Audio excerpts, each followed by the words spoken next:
السلام عليكم ورحمة الله وبركاته.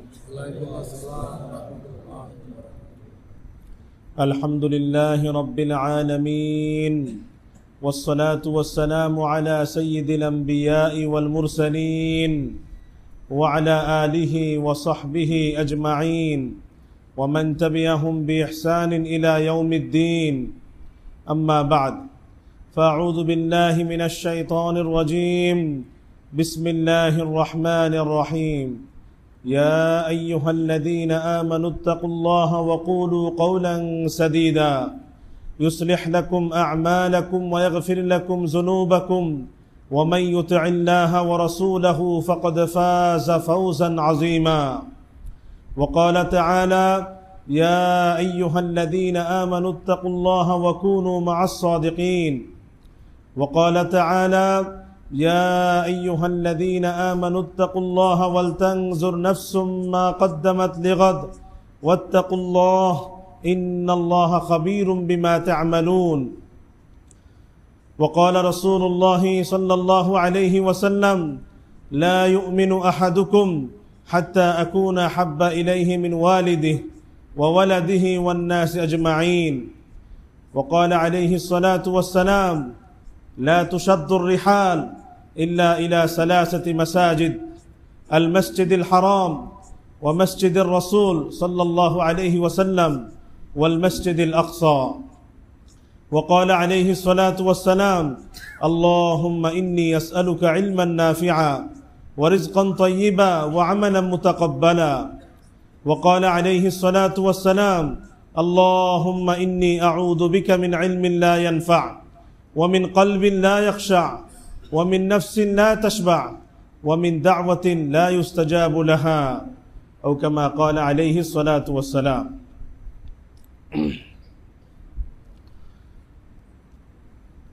আলহামদুলিল্লাহ, আল্লাহ তাআলার শুকর, আল্লাহ তাআলার মেহেরবানি যে আল্লাহ তাআলা আমাদেরকে পবিত্র জুমার দিন জুমার নামাজ আদায় করার উদ্দেশ্যে জুমার দিনের যে সকল সুন্নত ও আদাব আছে এগুলো পালন করে আগে আগে মসজিদে উপস্থিত হওয়ার তৌফিক দান করেছেন। আলহামদুলিল্লাহ। জুমার দিনের সকল সুন্নত ও আদাব পালন করে আগে আগে মসজিদে হাজির হওয়া, উপস্থিত হওয়া, এটা বহুত বড় সাআদাত, বহুত বড় সৌভাগ্যের বিষয়, বহুত বড় ফজিলত এবং বহুত বড় মর্যাদার বিষয়। মুসনাদে আহমদের হাদিস 2 নম্বর খণ্ডের 209 নম্বর পৃষ্ঠা এবং হাদিসের সনদ সহিহ। রাসূল করিম সাল্লাল্লাহু আলাইহি ওয়াসাল্লাম ইরশাদ করেন: মান গাসসালা ওয়াগতাসালা ওয়াগাদা ওয়াবতাকারা ওয়াদানা ফাকতারাবা ওয়াস্তামাআ ওয়ানসাত কানা লাহু বিকুল্লি খুতওয়াতিন ইয়াখতুহা আজরু কিয়ামি সানাতিন ওয়া সিয়ামিহা। আল্লাহ রাসূল সাল্লাল্লাহু আলাইহি ওয়াসাল্লাম বলেন, যে ব্যক্তি জুমার দিন গোসল করে এবং ভালোভাবে গোসল করে এবং অতি তাড়াতাড়ি মসজিদে চলে আসে, যতদূর সম্ভব হয় ইমামের নিকটবর্তী হয়ে বসে এবং ইমাম যখন খুতবা শুরু করে মনোযোগ দিয়ে শ্রবণ করে এবং নীরব থাকে, আল্লাহ রাসূল বলেন, যে ব্যক্তি জুমার দিনে আমলগুলো করে সে যত কদম পায়ে হেঁটে মসজিদে আসে, যত কদম পায়ে হেঁটে মসজিদে আসে, প্রত্যেক কদমের বিনিময়ে 1 বছর তাহাজ্জুদ পড়ার সওয়াব এবং 1 বছর নফল রোজা রাখার সওয়াব আল্লাহ তাআলা তার আমলনামায় লিখে দেন। এই জন্য আল্লাহ তাআলা আমাদেরকে জুমার দিন এই সকল সুন্নত ও আদাব পালন করে আগে আগে মসজিদে হাজির হওয়ার তৌফিক দিয়েছেন। দিল থেকে আমরা শুকর আদায় করি। আলহামদুলিল্লাহ। আল্লাহুম্মা মা আসবাহা বি মিন নি'মাহ আও বি আহাদিন মিন খালকিক ফামিনকা ওয়াহদাক লা শারীকা লাক ফালাকাল হামদ ওয়া লাকাশ শুকর।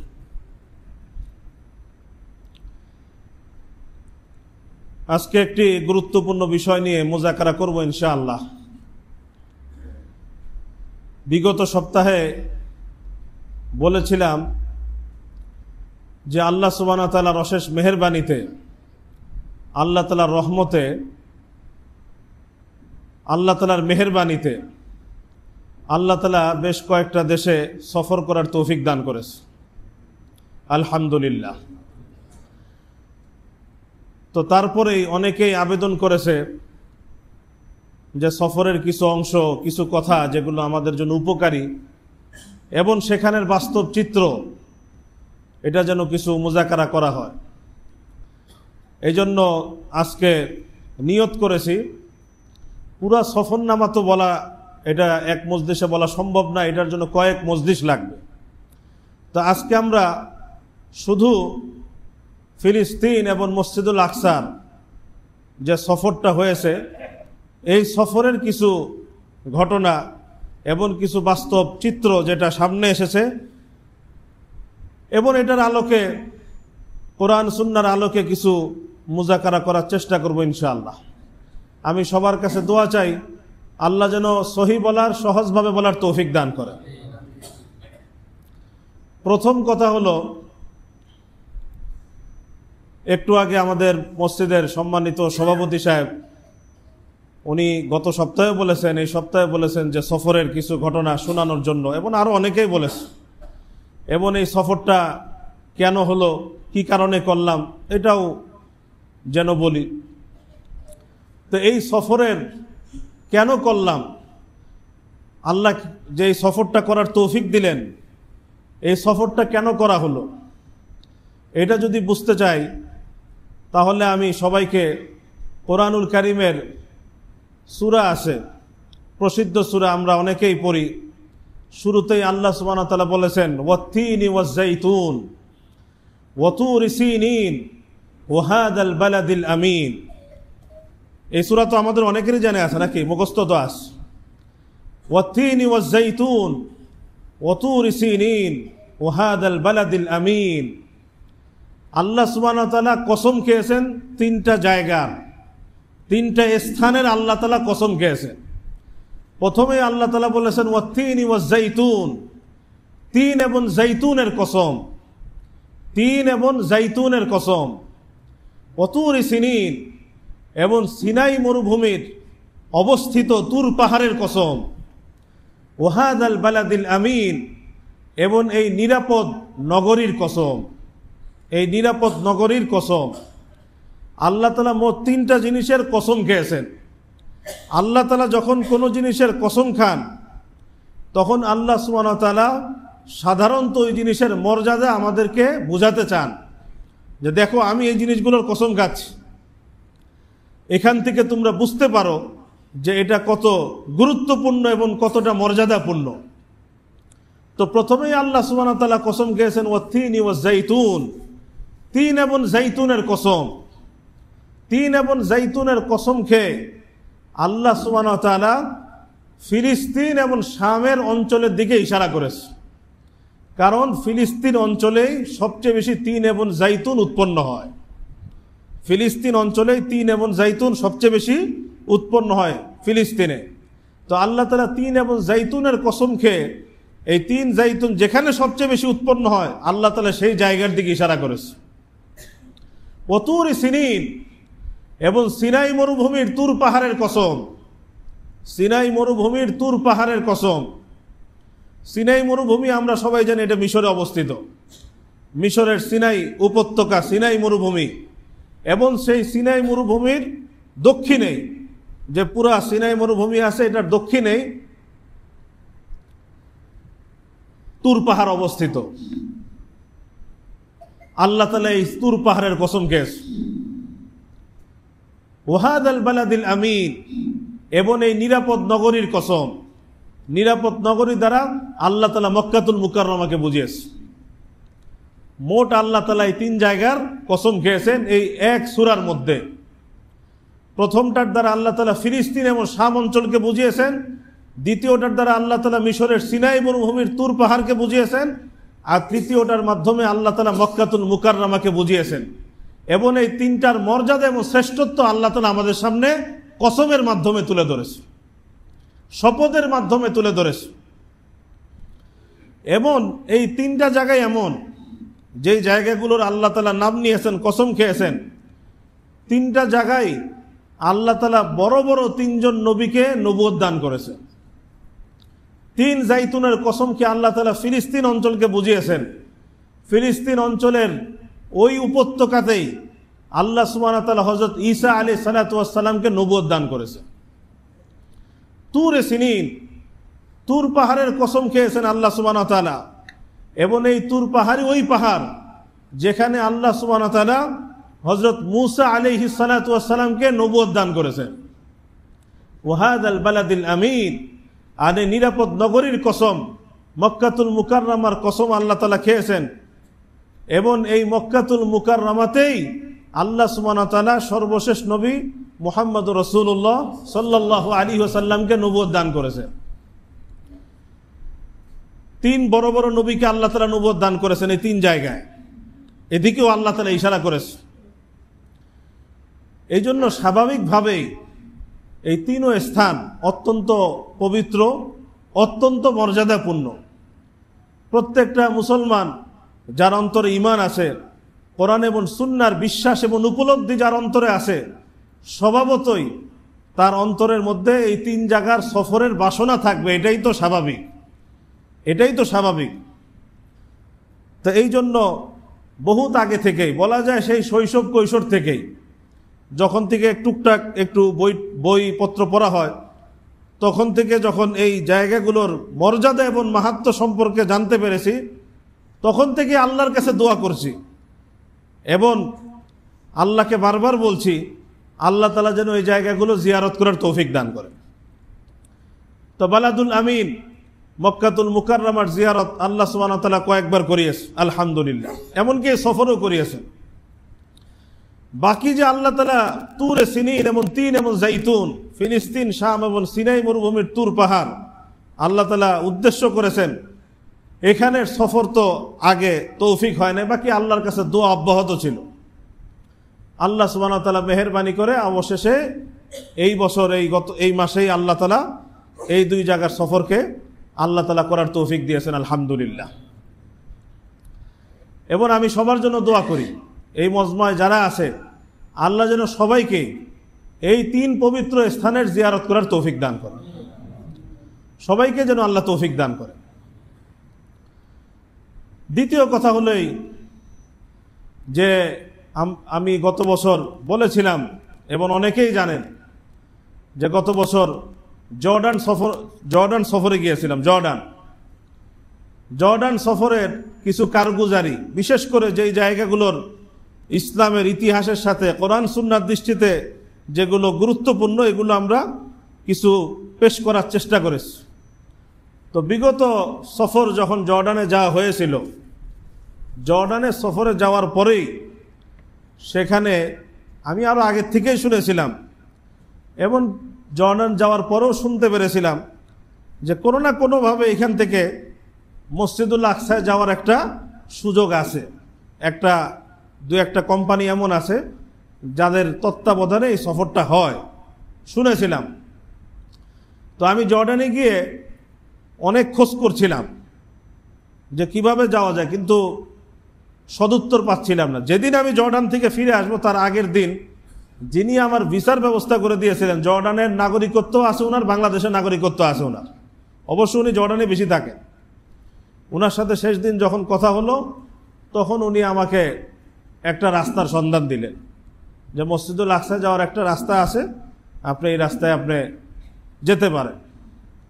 কিন্তু এখন তো সফর শেষ, পরে ফিরে আসলাম। তখন থেকে একটা ইচ্ছা ছিল যে আল্লাহ যদি তৌফিক দেন, সুযোগ দেন, কবুল করেন, তাহলে মসজিদুল আকসার সফর করার চেষ্টা করব ইনশাআল্লাহ।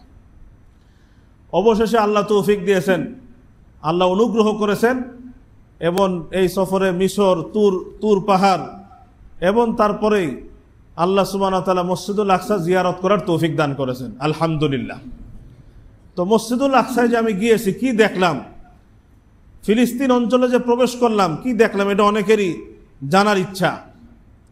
প্রথমেই এই সফর, সেটার কিছু কারগুজারি শোনানোর আগেই প্রথমেই যেটা আলোচনা করতে যাই সেটা হলো এই যে এই জায়গা মসজিদুল আকসা, ফিলিস্তিন অঞ্চল, মসজিদুল আকসার যে আশপাশের অঞ্চল এবং মসজিদুল আকসা, এটা কোরআন সুন্নাহর দৃষ্টিতে, ইসলামের দৃষ্টিতে আমাদের জন্য অনেক গুরুত্বপূর্ণ এবং তাৎপর্যপূর্ণ একটা স্থান, অনেক গুরুত্বপূর্ণ এবং মর্যাদাপূর্ণ এবং তাৎপর্যপূর্ণ একটা জায়গা হলো মসজিদুল আকসা এবং ফিলিস্তিন।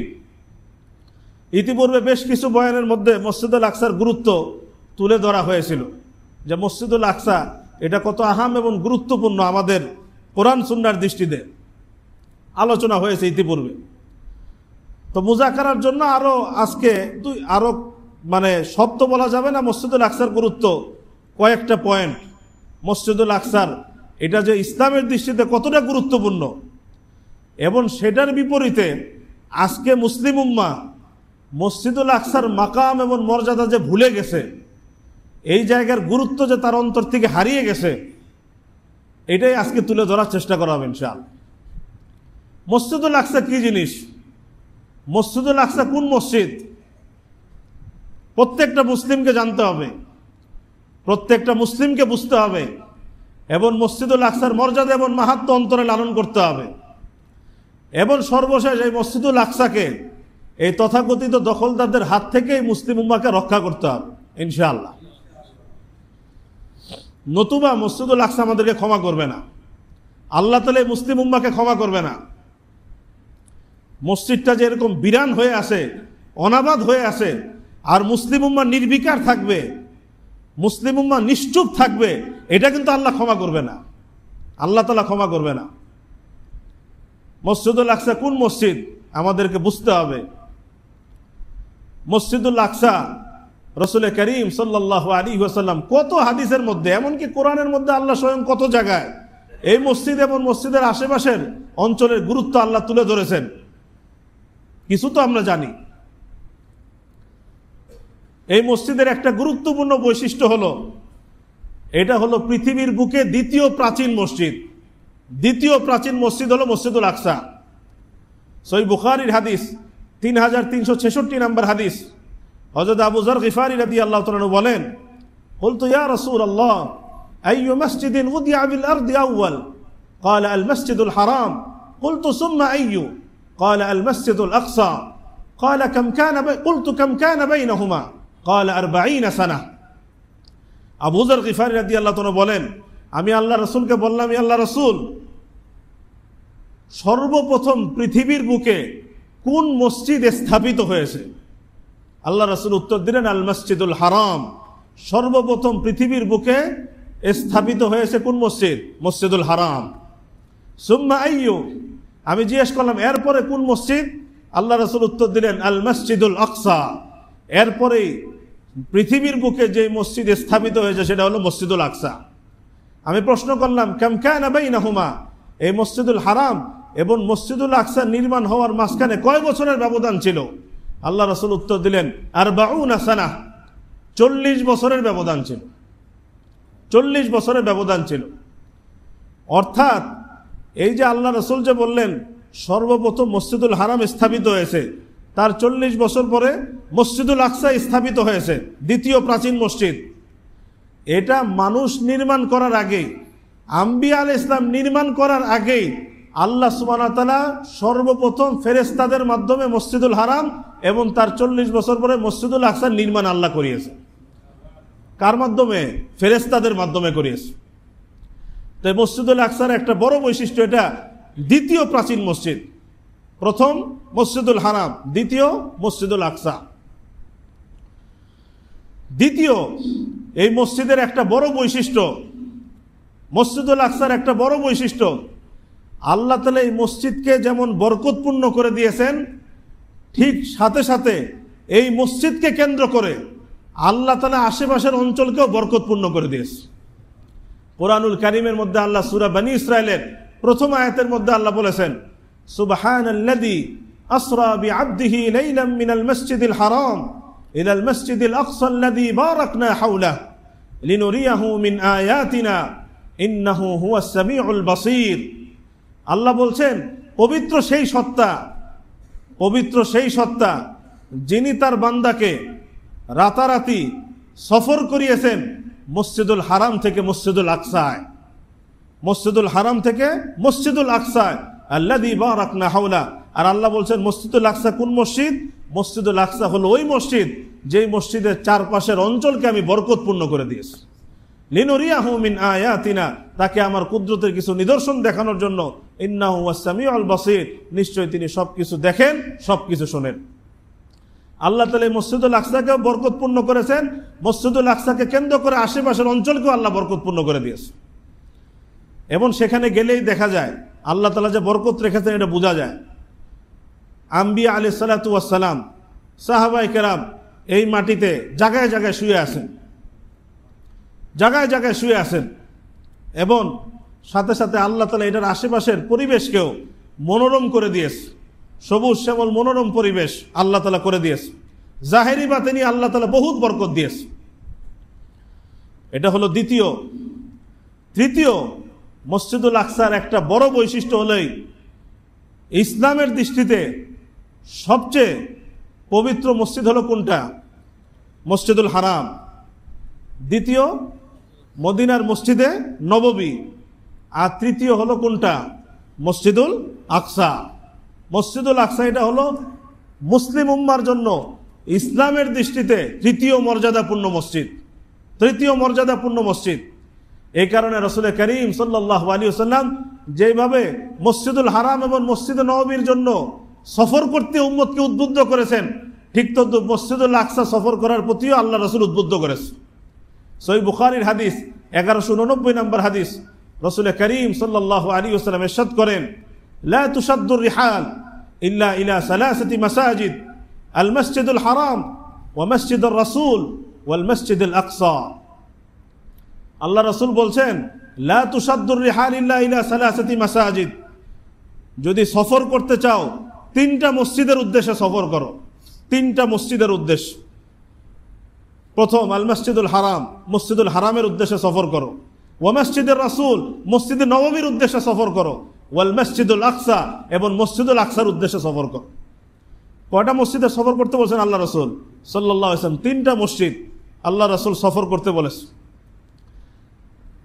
কিন্তু দুর্ভাগ্যক্রমে আজকে মুসলিম উম্মার জন্য প্রথম দুইটা সহজ এবং উন্মুক্ত থাকলেও তৃতীয় মসজিদুল আকসা এটা আমাদের জন্য এখন সংকীর্ণ হয়ে গেছে। আমাদের জন্য এখানে যাওয়ার রাস্তা সংকীর্ণ হয়ে গেছে। আল্লাহ তাআলা মসজিদুল আকসায় যেন ব্যাপকভাবে মুসলিম উম্মাহ যেতে পারে এবং স্বাধীনভাবে ইবাদতবন্দি করতে পারে, আল্লাহ তাআলা সেই পরিবেশকে আল্লাহ তাআলা মসজিদুল আকসায় পয়দা করে দেন।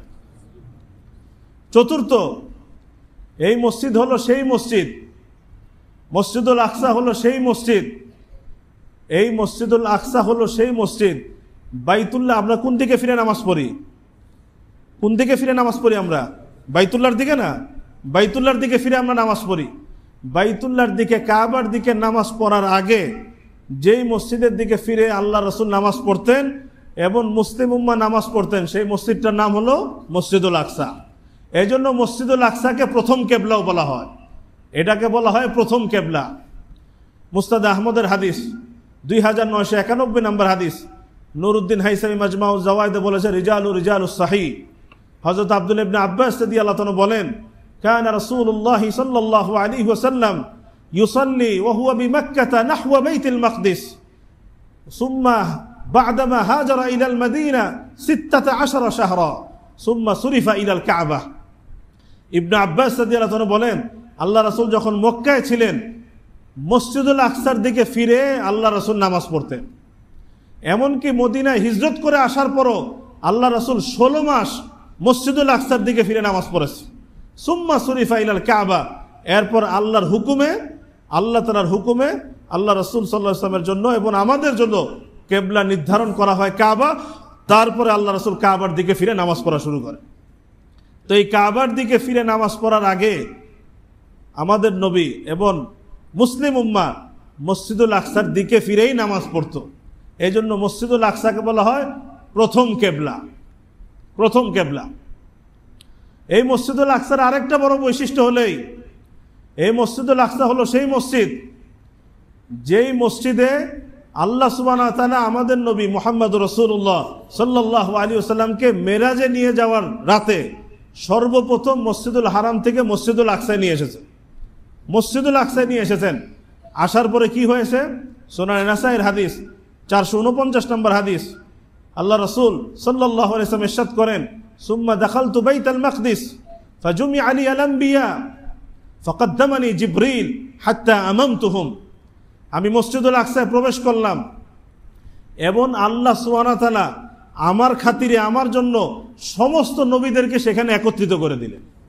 ফাকাদ্দামানি জিবরিল, তারপর জিবরিল আমিন এসে আমাকে সামনের দিকে এগিয়ে দিলেন, আমি সামনে এগিয়ে গেলাম। হাত্তা আমামতুহুম, আমি নামাজ পড়ালাম আর সমস্ত নবীরা আমার পিছনে নামাজ পড়েছে। কোথায় এটা? এই মসজিদুল আকসায়।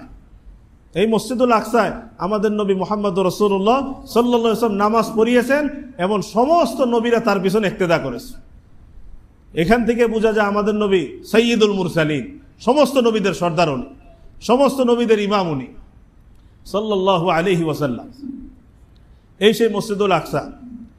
এই মসজিদুল আকসা অনেক নবীরাই পুনর্নির্মাণ করেছেন, সংস্কার করেছেন।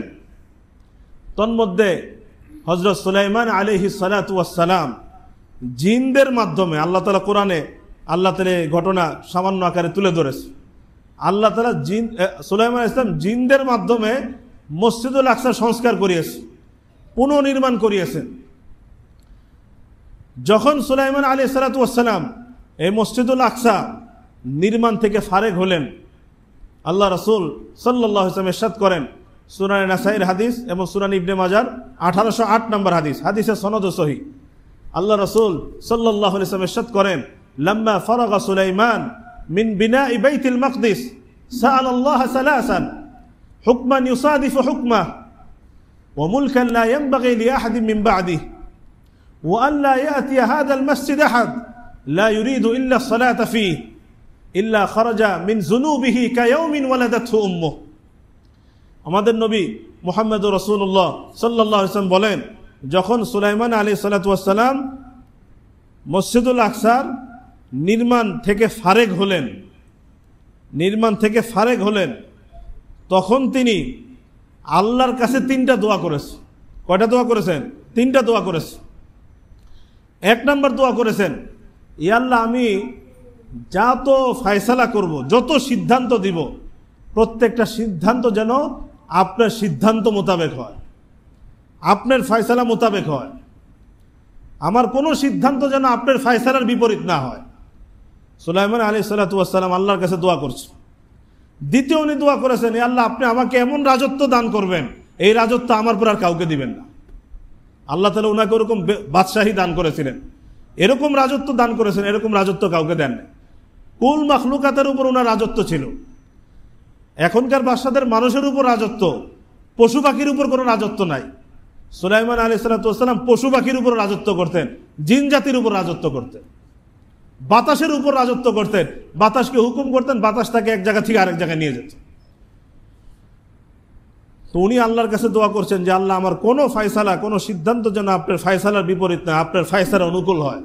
এখান থেকে প্রত্যেকটা মুসলিম শাসকের শিক্ষা নেওয়া উচিত, প্রত্যেকটা রাষ্ট্রনায়কদের শিক্ষা নেওয়া উচিত যে সুলাইমানের মতো বাদশাহী আমাকে তো আল্লাহ দেয় নাই, কিন্তু উনিও পর্যন্ত আল্লাহর কাছে দোয়া করেছেন এবং কামনা করেছেন যে আমার ফয়সালা যেন তার আল্লাহর ফয়সালা মোতাবেক হয়। সুতরাং আমাদেরও কোনো সিদ্ধান্ত যেন, আমাদেরও কোনো ফয়সালা যেন আল্লাহর হুকুমের বিপরীত না হয়, কোরআনের আইনের বিপরীত না হয়। আল্লাহ সমস্ত মুসলিম শাসককে আল্লাহর বিধান মোতাবেক ফয়সালা করার তৌফিক দান করেন। তৃতীয় দোয়া উনি করেছেন, ওয়া আল্লা ইয়াতি আহাদুন ওয়া আল্লা ইয়াতি হাযাল মাসজিদ আহাদুন লা ইউরিদু ইল্লা আস-সালাতা ফীহি ইল্লা খারাজা মিন দুনুবিহি কায়াউমিন ওয়ালাদাতহু উম্মুহু। ইয়া আল্লাহ, তৃতীয় দোয়া উনি করেছেন, এই মসজিদুল আকসা যে কেউ আসবে এবং এই নিয়তে আসবে যে এখানে আমি নামাজ পড়ব, এখানে আমি নামাজ পড়ব, এই নামাজ পড়ার নিয়তে যে কেউ মসজিদুল আকসার জিয়ারতে আসবে, আল্লাহ আপনি তাকে ওই দিনের মতো পবিত্র করে দিবেন যেদিন তার মা তাকে জন্মদান করেছে। সুলাইমান আলাইহিস সালাতু ওয়াস সালাম এই 3টা দোয়া আল্লাহর কাছে করেছে।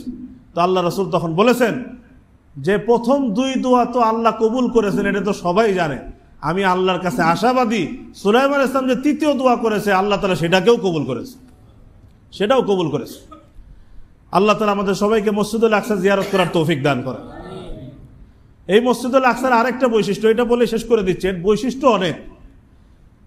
মসজিদুল আকসার আরেকটা বড় বৈশিষ্ট্য, অন্য মসজিদে নামাজ পড়লে যে সোয়াব, মসজিদুল আকসা নামাজ পড়লে তো সে একই সোয়াব নাকি? না আরো বেশি সোয়াব, আরো বেশি সোয়াব। মুস্তাদে বাজ্জারের হাদিস সেখান থেকে কাশফুল আস্তার 422 নম্বর হাদিস, মাজমাউজ জাওয়ায়েদ নুরুদ্দিন হাইসামি বলেছেন ইসনাদু হাসান।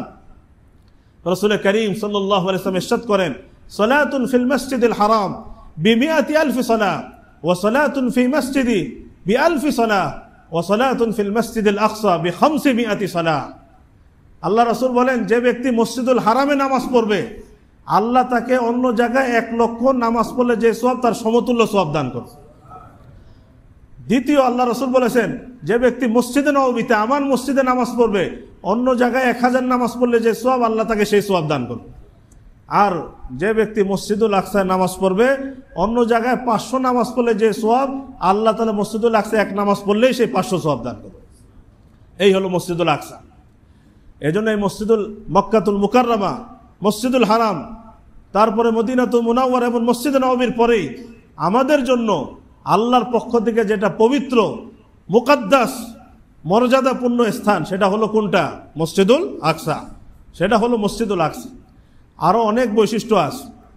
মুসনাদ আহমদের হাদিসের মধ্যে আছে, আল্লাহ রাসূল সাল্লাল্লাহু আলাইহি ওয়াসাল্লাম ইরশাদ করেন, দাজ্জাল যখন পৃথিবীতে আসবে, দাজ্জাল পৃথিবীতে যখন আসবে পুরা পৃথিবী সে ভ্রমণ করে বেড়াবে, পুরা পৃথিবী সে চষে বেড়াবে, কিন্তু 4টা জায়গায় সে প্রবেশ করতে পারবে না। কয়টা জায়গায়? 4টা জায়গায়। এক হলো মক্কাতুল মুকাররমায়, মসজিদুল হারামে সে প্রবেশ করতে পারবে না। 2 নম্বর মদিনা মুনাওয়ারায় সে প্রবেশ করতে পারবে না। তৃতীয় হলো মসজিদুল আকসায় সে প্রবেশ করতে পারবে না। আর চতুর্থ হলো তুর পাহাড়ে এলাকায় সে প্রবেশ করতে পারবে। এটা মুসনাদ আহমদের হাদিস, হাসান পর্যায়ের হাদিস।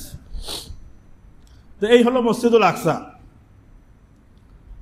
এই হলো মসজিদুল আকসা। কিন্তু আজকে আমরা এই মসজিদের কথা, এই মসজিদের আজমত আজকে মুসলিম উম্মাহ ভুলে গেছে। এটা ইহুদিদের হাতে ছেড়ে দিয়েছে। মুসলিম উম্মাহ নিশ্চুপ, নির্বিকার, কোনো ভূমিকা নাই। আল্লাহ তাআলাই জানে আমরা আল্লাহর কাছে কি জবাব দিব। তো যাই হোক, গত বছর সেই জর্ডানিয়ান কোম্পানির সন্ধান যখন পেলাম, অবশেষে অনেক চেষ্টা পরে আল্লাহ সুবহানাহু ওয়া তাআলা এই বছর এই মাসে সেই সফরটা করার তৌফিক দান করেছে। প্রথমে মিশরে গিয়েছিলাম, মিশরের ঘটনা এখন আর বলছি না।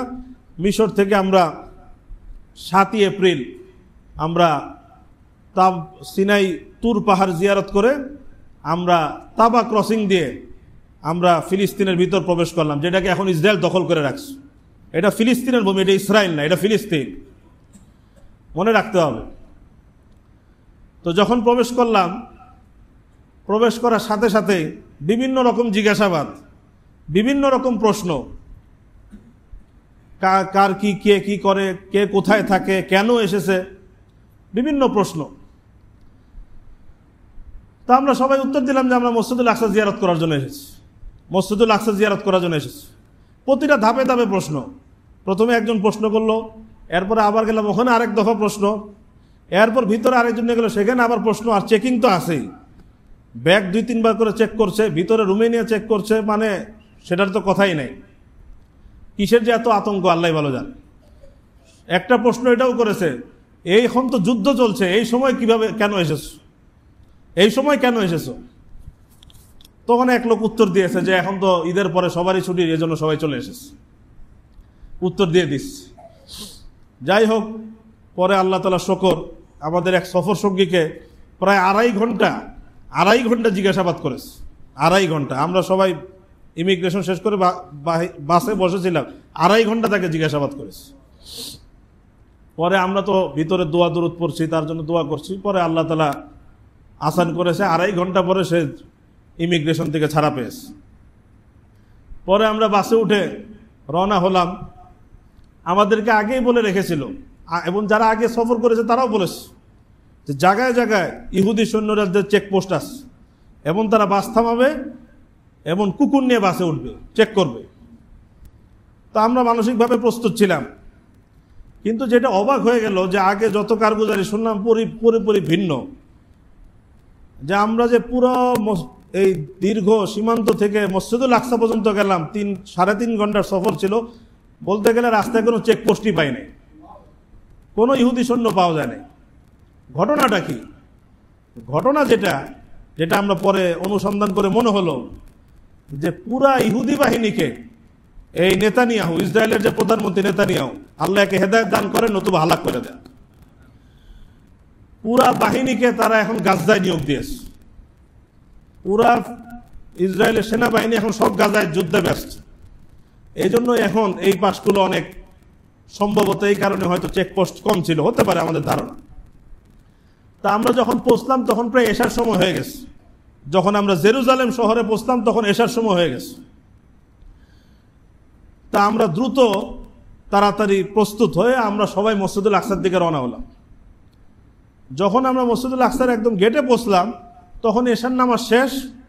মসজিদুল আকসার প্রত্যেকটা গেটের মধ্যেই ইসরায়েলি সৈন্যরা দাঁড়ানো থাকে, বড় বড় আগ্নেয়াস্ত্র নিয়ে তারা দাঁড়ানো থাকে, এবং তাদের ইচ্ছা, যদি তার মন চায় ঢুকতে দিবে, যদি তার মন না চায় ঢুকতে দিবে না। আমরা যখন পৌঁছলাম তখন তারা বলছে এশার পরে মসজিদ বন্ধ, এখন ঢুকা যাবে না, এশার পরে ঢুকা যাবে না, ফজরের সময় আস। তা আমরা অনেক অনুরোধ করলাম, সে ঢুকতে দিচ্ছে না। তখন মসজিদুল আকসার ভিতরে যে মসজিদ দেখভাল করে, দেখাশোনা করে, তার নাম হলো সাইরা সুলাইমা, তার সঙ্গে এখন আমার যোগাযোগ আছে। সে মসজিদুল আকসার দেখভাল করে, সব ঠিকঠাক আছে কিনা, মসজিদুল আকসার গেট টেট বন্ধ করে, দরজা বন্ধ করে, এবং সব দেখভাল করে। সে তখন গেট দিয়ে বেরোচ্ছে, তো বললো ইসরায়েলি সৈন্যদেরকে, সে অনুরোধ করলো যারা দূর থেকে এসেছে 3 মিনিটের জন্য ঢুকেন, খালি দেখবে, নামাজও পড়বে না, কিছু না।